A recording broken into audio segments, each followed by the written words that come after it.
أعوذ بالله من الشيطان الرجيم بسم الله الرحمن الرحيم إن الحمد لله نستعينه ونستغفره ونعوذ بالله من شرور أنفسنا ومن سيئات أعمالنا ما يهدي الله فلا مضل له ومن يضلل فلا هادي له نشهد أن لا إله إلا الله ونشهد أن محمدا عبده ورسوله ثم بعد السلام عليكم ورحمة الله وبركاته.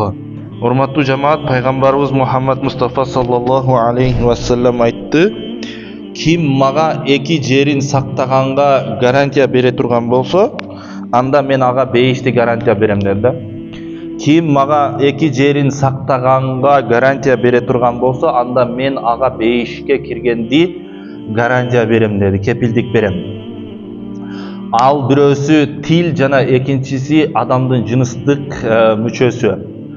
Kim ушул эки нерсени, тилин жана жыныстык мүчөсүн сактаганга кепилдик бере турган болсо, деди пайгамбарыбыз, анда мен ага бейишке киргенди кепилдик берем деди.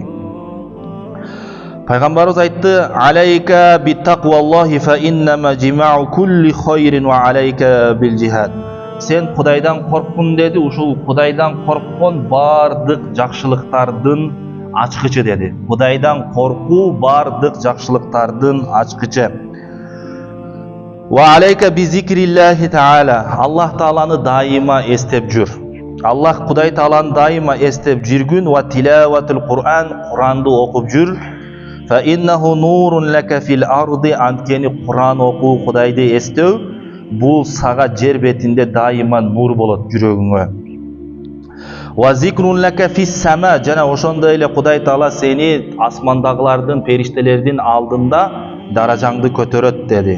Wahzun lisanaka illa min khayrin fa innaka bizalika taghlibush shaytan. Tilingdi сактагын деди, мына ошону менен сен шайтанды жеңесиң деди да.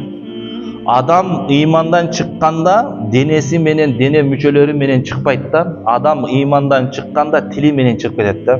Көпчүлүк күнөөлөрдү адам Кудай Тааланын алдында тили менен жасайт. Ар нерсени, оозуңа келген нерсени сүйлөй бересиң, ыймандан чыкканда деле тил менен чыгат да. Мен Кудайга ишенбейм деп койсо болду да, мисалы үчүнчү. Тил менен айтып атпайбы? Көптөгөн күнөөлөр эмне менен жасалат экен? Тил менен жасалат да. Ошон үчүн пайгамбарыбыз саллаллаху алейхи вассалам айтты: мусулман ким десе, ман салимал муслимуна мин ядихи ва лисанихи dedi. Kim musulman, чыныгы musulman kim dese, tili menen jana kolu menen başkalarga ziyan berbegen adam bul musulman dedi. Tili jana kolu menen ziyan berbegen. Kolun menen barıp bирөөгө күч көргөзүп, ошону урбай турган болсоң, насилие, зордук, зомбулук көргөзбөй турган болсоң, демек тилиң менен айтып анын жүрөгүн оорутпай, жумшак сүйлөй турган болсоң, мына сен ошондо чыныгы musulman болот экенсиң да. Демек бул тилде биздин көпчүлүк баягы балелер бизге каяктан келет? Тилден келет да, тилден келет. Пайгамбарыбыз саллаллаху алейхи вассалам айтты: ан Аби Хурайра радиаллаху таала анху, Абу Хурайра радиаллаху анху бизге жеткирет пайгамбарыбыздан: ман кана юмину биллахи вал яумил ахир, ким кыямат күнүнө жана Аллахка жана кыямат күнүнө ыйман келтирген болсо, фал юкрим жараху, кошнасын сыйласын деди. Кошнасы менен жакшы мамиледе болсун, эң биринчи. Вал юкрим дайфаху, андан кийин коногун сыйласын деди. Экинчиси, биринчиси кошнасы менен жакшы мамиледе болсун, экинчиси коногун сыйласын. Вал якул хайран ау лияскут, же жакшы сөз сүйлөсүн, же унчукпай отурсун деди да. Жакшы сөз сүйлөсүн, же унчукпай отурсун деди. Wa inna alaykum lahafizin kiraman katibin anil yamini wa anil shimali qa'idun. Kuday Taala aytат, адамдардын дейт эки чекесинин үстүндө, желкесинде дейт, эки жонунун үстүндө kiraman katibin деген эки периште бар дейт. Оң жактагы жакшы амалдарын жазып турат, сол жактагысы жаман амалдарын жазып турат. Anil yamini ve anil şimali qaidun ma yalfizu min qawlin illa ladayhi raqibun anid. Adam balası kandaydır bir söz aytpasın, darrov жакшы сөз айткан болсо, оң жактагы периште жазат экен, жаман сөз айта турган болсо, дарроо сол жактагы периште жазат экен да китебинечи.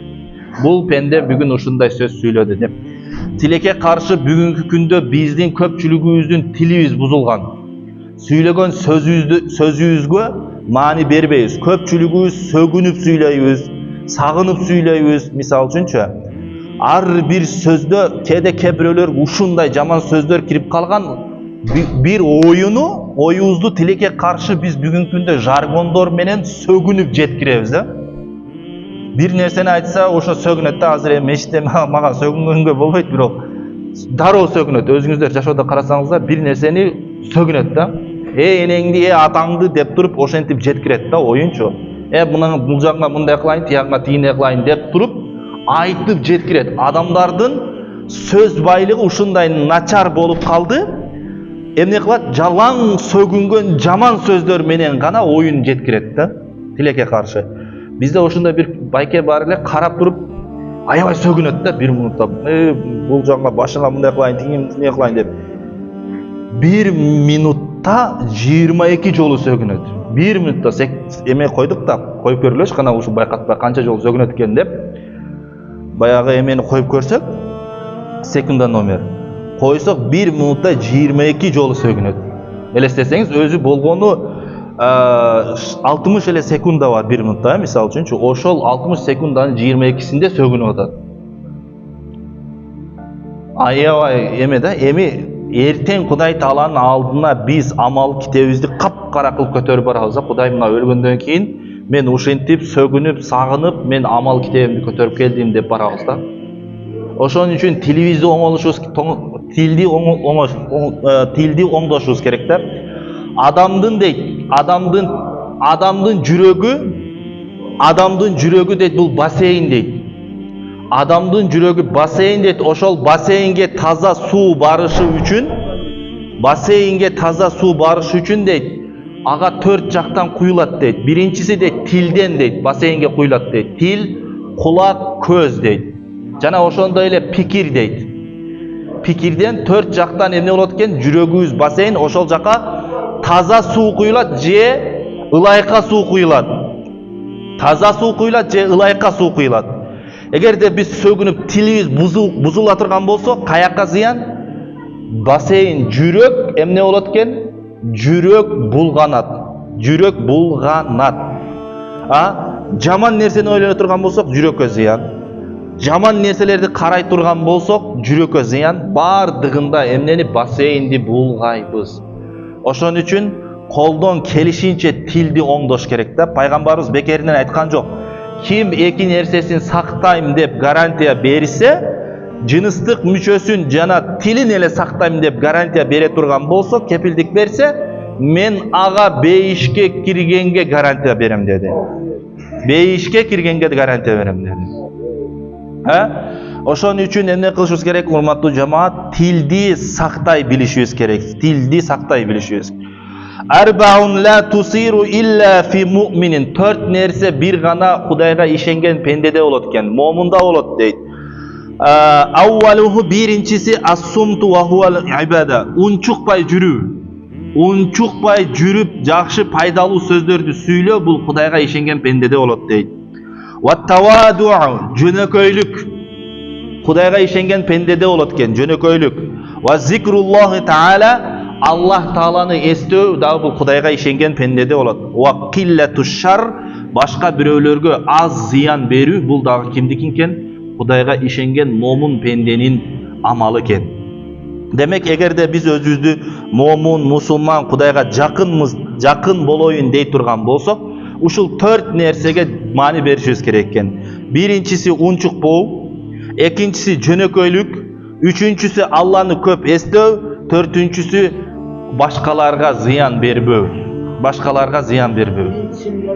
Биринчиси унчукпоо, экинчиси жөнөкөйлүк, үчүнчүсү Алланы зикир кылуу, төртүнчүсү адамдарга зыян бербөө. Тилди сактоо. وذكر عن عيسى بن مريم عليه الصلاة والسلام بهذا اللفظ وروى أبو هريرة رضي الله تعالى عنه عن النبي صلى الله عليه وسلم أنه قال Пайgambarыбыз айтты: "Min husnil islamil mar'i tarkuhu ma la ya'nihi."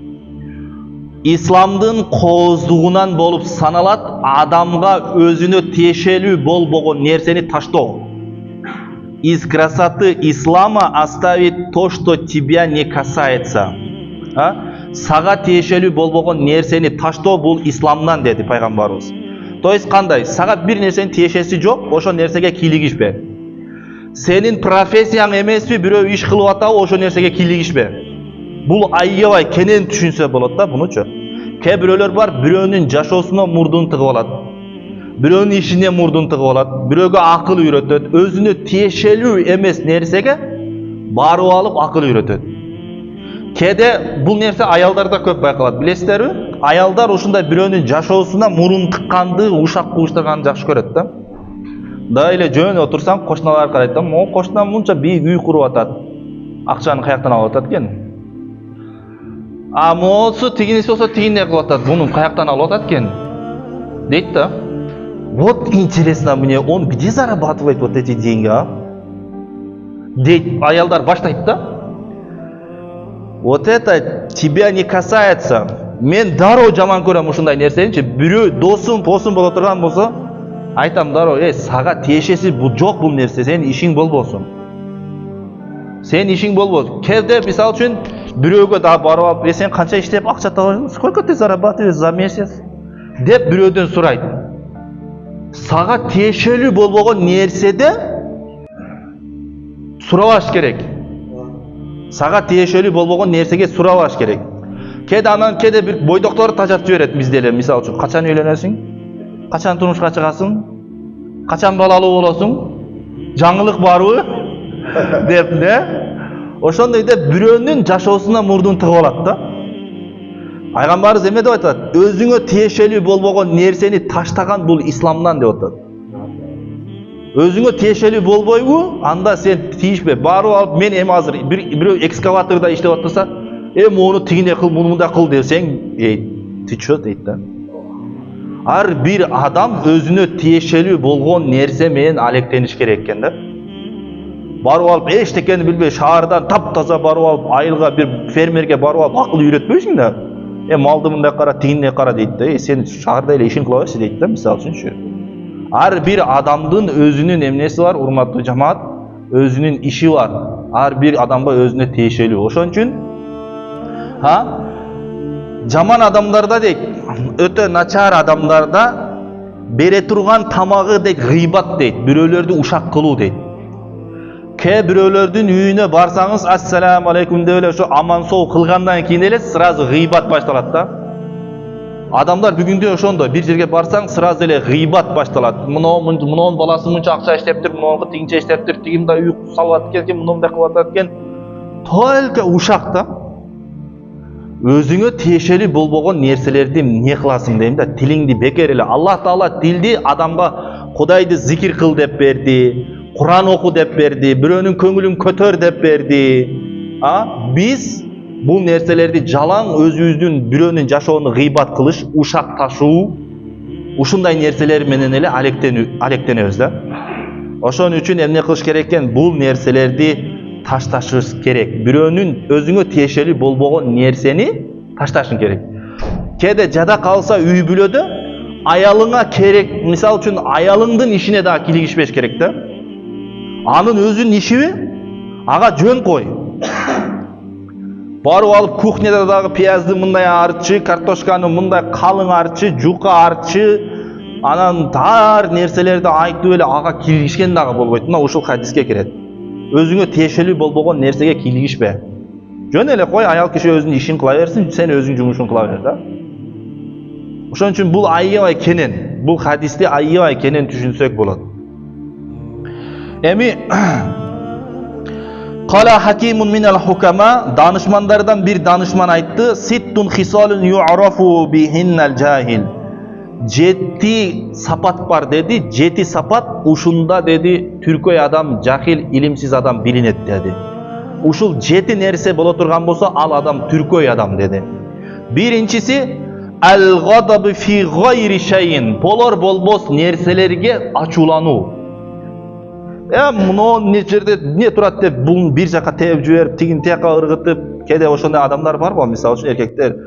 Бул терезени не бул жака коюп койдуңар деп аны ыргытат, буну ыргытат, мисалы үчүнчү өзүнчө эле нерв да, болбогон нерсеге нерв болуп алат. Болбогон эле жерде ачуулануу бул эмне дейт? Бул жахилдикин дейт, түркөйдүн адаты дейт. Yagdabu ala ibni Adam ve ala hayvan, adamga ачууланат дейт, айванга ачууланат дейт. Кээде бирөөлөр бар, мисалы үчүн кичине эле баягы айылда көргөнсүздөр, айылда бир жаныбарды иштетип атса, ат иштетип атса, эшек иштетип атса, дароо эле түшөк алып, басбаса түшүп алып эле эме менен чапкылап, таяк менен уруп, мисалы үчүн ар бир көргөн нерсеге дейт, не кылат дейт, ачуулана берет дейт, агрессивный боло берет дейт. Фахаза мин аламатил жахли, бул жахил адамдын, түркөй адамдын белгиси. Вассани ал-каламу фи гайри наф'ин. Пайдасыз нерселерди сүйлөө дагы бул да түркөй адамдын иши экен, жахил адамдын иши. Пайдасыз нерселерди кээде биз айтат го, давай поболтаем немного дейт го. Отуруп алып эртеден кечке ушак кууштуруп эле отура берет. Азыр ушундай эркектер дагы бар тилекке каршы, отуруп алып тамекин түтөт эртеден кечке, сүйлө давай, говори, рассказывай деп эле отуруп алып кээде убакытты туура нерселерге пайдаланыш керек экен, урматтуу жамаат. Туура нерселерге пайдаланыш керек. Үчүнчүсү, al-utiyatu fi ghayri mawdi, yani yadfa'u malahu ila ma la yakunu lahu fi zalika ajrun wa huwa alamatul jahl. Акчасын пайдалуу нерсеге дагы, пайдасы жок нерселерге дагы коротуу бул дагы жахилдиктин, түркөйлүктүн белгиси экен. Ойлонбостон туруп эле пайдалуу ишке кетип атабы, зыян ишке кетип атабы, дароо эле акчасын коротуп, сарптап жиберүү, бул дагы түркөй адамдын иши экен. Варрабиу ифшау сирри инда кулли ахадин. Ар бир адамга сырын айта берүү дагы бул дагы түркөй адамдын иши экен. Тилекке каршы ушул нерсе менде бар экен да, мен карап туруп өзүм катамды оңдодум да, кээде баардык адамдарга эле сырыңды айта берген дейт, ишенип. Бул дагы некен, жахил адамдын иши экен да. Ошон үчүн сырды кээде чындап эле бирөөлөргө сырыңызды айтасыз, эме кыласыз, айткандан кийин өзүңүзгө кайра кайтат да. Сыр деген сөз бар, анан асир деген сөз бар да. Сыр деген сыр, анан асир деген туткун дейт. Ким бирөөлөргө өзүнүн сырын айта турган болсо, туткун болуп калат дейт. Туткун. Ты если одному человеку рассказал свой секрет, значит ты его заложник уже. От него будет зависеть. Ошондон не болуп каласың дейт, көз каранды болуп каласың. Вал хамисус ас-сиқату би кулли инсанин. Ар бир адамга ишенүү бул дагы түркөйдүн белгиси дейт. Ар бир адамга ишенип кетүү бул дагы түркөйдүн белгиси дейт. Тилекке каршы ушул нерсе туура экен. Себеби биз адамдар кээде молдо болуп, өзүңдү дагы, башкаларды дагы өзүңдөй ойлоп калат экенсиң да, адамга келип, муну тигиндей деди, муну мындай экен, тиги мындай экен деп айтып келгенде чын дилиңден ишенип, кайра өзүң не то положенияга түшүп калган учурлар менде көп болгондо, кээ бир адамдарга ишенип туруп, аягында мен өзүң не то положенияга түшүп каласың да. Ошон үчүн кээде баардык адамдарга эле ишене бербеш керек экен да. Биринчи эмне кылып көрүш керек, текшерип көрүш керек экен. Васадису алла я'рифа садиқаху мин адувихи. Жана жетинчиси дейт, жетинчиси бул досун душман деп билбөө. Досуңду душман деп билбеш керек экен. Бул дагы эмне экен? Ким досуну эгерде душман деп биле турган болсо, анда бул жахил экен. Мында бирок бир сыры бар. Дос деген азыркыда биздеги досторду эмес. Дос деген дейт, ушундай нерсе чөнтөгүнө колуңду салып, любой нерсесин сурабай алып кетсең дейт, шариятта ошол дос дейт. Чөнтөгүнө колуң салат экенсиң, акчасы барбы, неси бар, алып кете берет экенсиң, сүйлөй берет. Үйү жок болсо, жарымын бере турган болсо, ошол дос дейт. Дос десе, ким десе, Абу Хурайра пайгамбарыбыз айткан экен. Абу Хурайра радиаллаху анхуга бирөө келип, мен сени менен достошоюн дейт экен да. Анда дейт экен, мүлкүңдүн жарымы меники дейт экен. Десе, жок, анда мен достошпойм дейт экен да. мүлкүңдүн жарымы меники дейт экен да. Ошол сыяктуу кээде дос деген сахабаларда ушундай достук болгон. Меккеден Мадинага көчүп келгенде базардагы жарым пайлонун берген, жарым местасын, орунун берген, бошотуп могу жерден сотан кыл, но үйдүн жарымы сеники, бул жакта жаша деп ошентип бөлүп беришкен. А бизде тилекке каршы достуктар мындай деңгээлде дос боло албайбыз азыркы кезде. Көпчүлүктө жок андай нерсе. Эмне дейт? Досун душман деп билбөө, бул дагы жакшы адамдын белгиси экен. Ким досун душман деп биле турган болсо, анда бул түркөйдүн иши дейт. Пайгамбарыбыз саллаллаху алейхи ва саллям айтты: "Хамсун ла такуну фил мунафиq." 5 нерсе эки жүздүү адамда болбойт дейт. Эки жүздүү адамда болбойт. Ал-фиқху фид-дин. Динди түшүнүү дейт. Динди түшүнүү эки жүздүү адамда болбойт экен. Динди түшүнүү эки жүздүү адамда болбойт. Вал-варау бил-лисан. Тилди сактоо. Тилди сактоо эки жүздүү адамда болбойт. Эки жүздүү, конечно, ал эки жүздүү да. Бияка бир лицо менен барат, бир бет менен барат, тияка башка бет менен барат. Сөз ташыйт да. Ват-табассуму фил-важхи. Бирөөнүн бетине жылмайып кароо эки жүздүү адамдын бетинде болбойт дейт.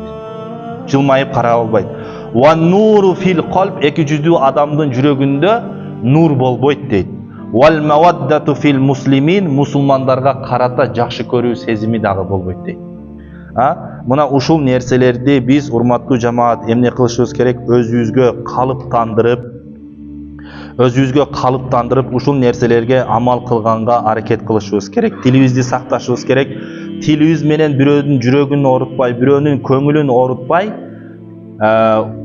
тескерисинче бирөөдү жакшы нерселерди айтып, бирөөгө ыйман жеткиргенге туура пайдаланыш керек. Омар радиаллаху анху айткан экен, ушул акыркысы. Омар радиаллаху анху айтты, иля шабин, бир жигитке айтты: "Сен жаштыкта деди, 3 нерсеңди сакта" деди. Жаштыкта, жаштарга өзгөчө тиешелүү, 3 нерсеңди сакта, 3 нерсеңди сактай турган болсоң, сен жаштыктын жамандыгынан кутуласың деди. Биринчиси тилиңди сакта деди. Тилиңди сакта, экинчиси жыныстык мүчөңдү сакта деди, жаштыкта. Биринчиси тилиңди сакта, экинчиси жыныстык мүчөңдү сакта, үчүнчүсү курсагыңды сакта деди. Курсагыңды сакта деди. Мына ошондо жаштыктын бузукулугунан, фитнасынан кутуласың деди. Кээде курсак деген көп курсактан деле башталат. Курсакты тойдуруп аябай жеп аласың. Шашлыкты жеп чыгат, кафеге киргенден кийин бир жерден, ресторандан аябай курсак жеп чыгат, анан кийин башын тырмап, может куда-нибудь сходим дейт да. Бир жака баргысы келип калат да, бир жерде эс алгысы келип калат. Курсак ток болгондон кийин башка жак шок боло баштайт да. Ошон үчүн курсакты эмне кыл дейт? Курсакты сакта, тилиңди сакта, жыныстык мүчөңдү сакта дейт Умар радиаллаху анху. Аллах таала бардыгыбызга бизде тилибизди сактаганды насип эткен болсун. Субханака ла илма лана илля ма алламтана иннака анта алиму хаким. ربنا لا تزغ قلوبنا بعد إذ هديتنا وهب لنا من لدنك رحمة إنك أنت الوهاب برحمتك يا أرحم الراحمين.